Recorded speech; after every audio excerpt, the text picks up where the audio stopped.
Hello, Jonathan Rayo here with Simplified Guitar, and in this lesson, I want to teach you how to play the song Mighty Name of Jesus by The Belonging Company. This song was recommended by Patron Beulah. Thank you, Beulah, for your song suggestion. Now, what I'm going to do first is play all the way through the song, and then when I'm done, I will break it down for you in more detail. So make sure to stick around for that. For now, let's go ahead and play through the song.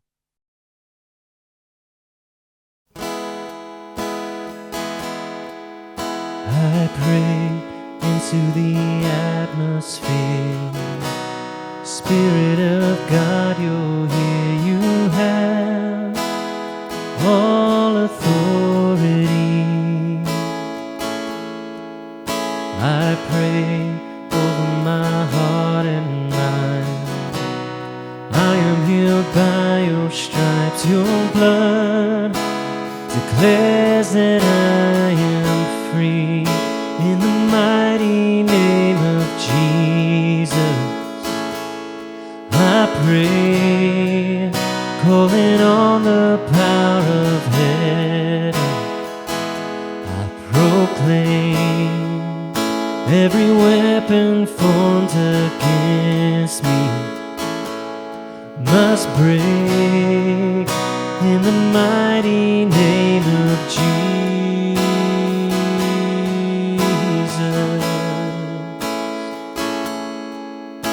I draw a permanent boundary line. The enemy has no rights to come near my family. No scheme could ever undo God's plan.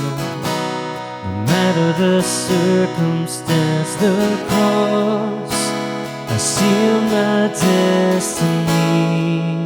In the mighty name of Jesus, I pray, calling on the power of heaven.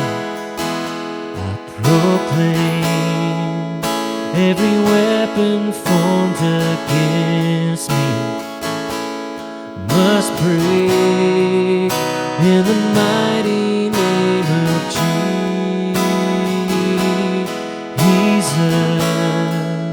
In the mighty name of Jesus, I know all the power of fear and darkness must go, 'cause every key to every victory I hold in the mighty name of Jesus.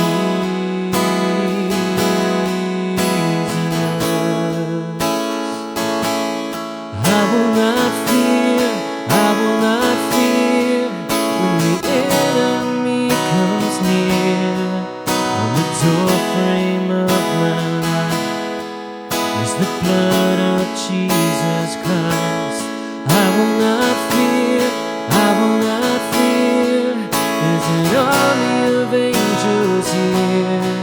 I'm protected on all sides by the blood of Jesus Christ. In the mighty name of Jesus, I pray, calling on the power of heaven. I proclaim every weapon formed against me must break in the mighty name of Jesus.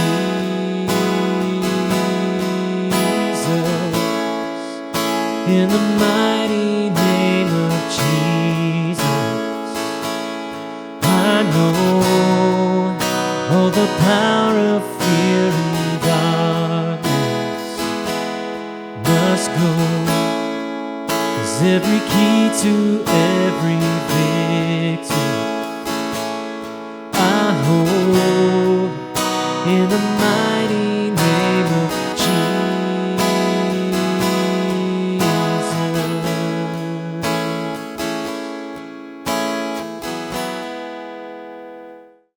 All right, now before I break this song down, if you would like to check out the chord chart for this song, you can click right up there to head over to my Patreon page. Now for this song, we're going to be playing in the key of C, but I am playing with my capo up here on the 4th fret, so that actually puts me in the key of E. If you want to, you can play it without the capo, and you could just play it in the key of E using the E, A, B, C sharp minor chords. You could do that as well. The key of C is a little bit easier to play than E, so that's why I'm playing it up here. So the first chord we have, in fact, I'm going to be starting on the C major chord, which is like this, and that's just to set the key. So even though the first chord of this song is an F over C, or the F chord, I'm still going to start the song off on a C chord because it allows me to set the key of the song so that when I start singing, I'm singing in the right key. And I'm just going to play that C for a couple of measures before I come in. And then we're going to be starting right off the bat with an F over C, or you could just play a regular F major chord. There's a couple ways you could play it. You could play it like this, which if you do play it like this, you want to make sure you're not strumming the low E or the A string for this F chord. You could also play an F bar chord as well. But the F over C is a great F alternative within the C chord family because you don't have to bar anything. And it's a very similar shape to the C chord, so it makes transitions inside that family a lot easier. From there, we've got a G chord. And for the G chord that in the key of C, I'm playing it with my 2nd, 3rd, and 4th finger like this. Again, the reason is because it makes transitions easier for all the other chords in the family. Okay, so I highly recommend, even if you know how to play a G in another way, like with your 1st, 2nd, and 3rd finger or something like that, it's beneficial to learn it this way as well, just to make those transitions easier, and so your transitions can be faster when you're playing these songs. Okay, a little bit later we have an A minor 7 chord, which looks like this. Looks just like the C chord. We're just going to remove our 3rd finger, and that's our A minor 7. So very easy transition there. And those are all the chords that we're going to be playing for this song. You do want to keep in mind that for the C, the F over C, and the A minor 7, we're not going to be playing that low E string. Okay, so only the G chord, out of all the chords we're playing for this song, only the G chord do you strum all 6 strings. Okay, so for the strumming pattern, what we're going to be using is a pattern called the driving pattern, and this is a 4-beat strum pattern. So we're going to have 4 down strums with an up strum after beat 4, and then we're going to repeat that pattern. We also want to make sure we're putting emphasis on beat 1 and 3, so every other beat we're going to be strumming harder. So that would sound like this: 1, 2, 3, 4, and 1, 2, 3, 4, and 1. Okay, if you're not familiar with that pattern, you can just mute your strings and practice it like that while counting the beats out loud, get it set to memory before you try to apply it to a song. There are a couple of parts in this song where we do have to play a chord just for half of a measure. And right at the beginning, in verse 1, on that 2nd line, we have a C, where we're going to play that C for a measure and a half, and then we're going to switch to a G just for half a measure, and that means just 2 beats. Okay, so we're going to play that G just for 2 beats, and then we're going to switch again. Okay, so it's important to just understand what's happening there, because if ever you get tripped up at this part of the song, this is probably why. Okay, because usually, most of the time, we make chord transitions at the beginning of a measure. But in this case, we're not doing that. We're making a chord transition right in the middle of a measure in that C, on the 2nd measure of playing that C chord. So that's something you just want to pay attention to. And if you are stumbling over that, that could be why. And it's going to happen every 2nd and 4th line of all the verses for this song. It's going to do that. Okay.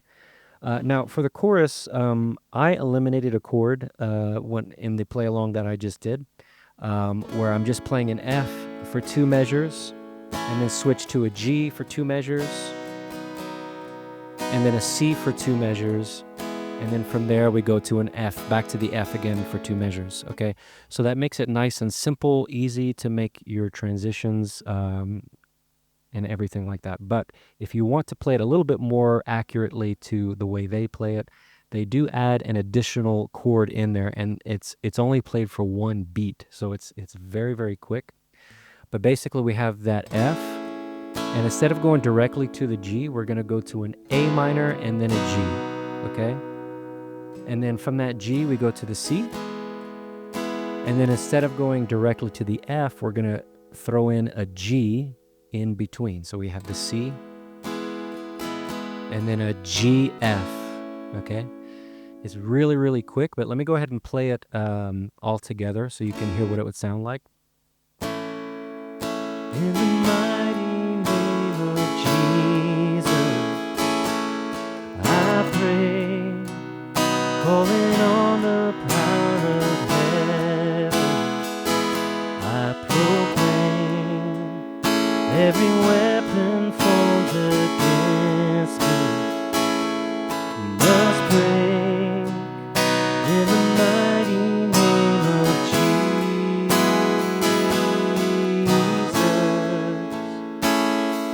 Okay, so it kind of breaks the melody there a little bit by adding that in there. So it can be a little bit confusing and hard to stick to the rhythm. But if you want to give it a try, that's how you would play it.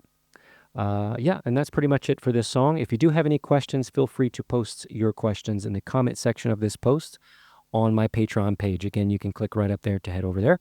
I do answer all of my patrons' questions, and I look forward to seeing you in the next song tutorial. Okay, bye.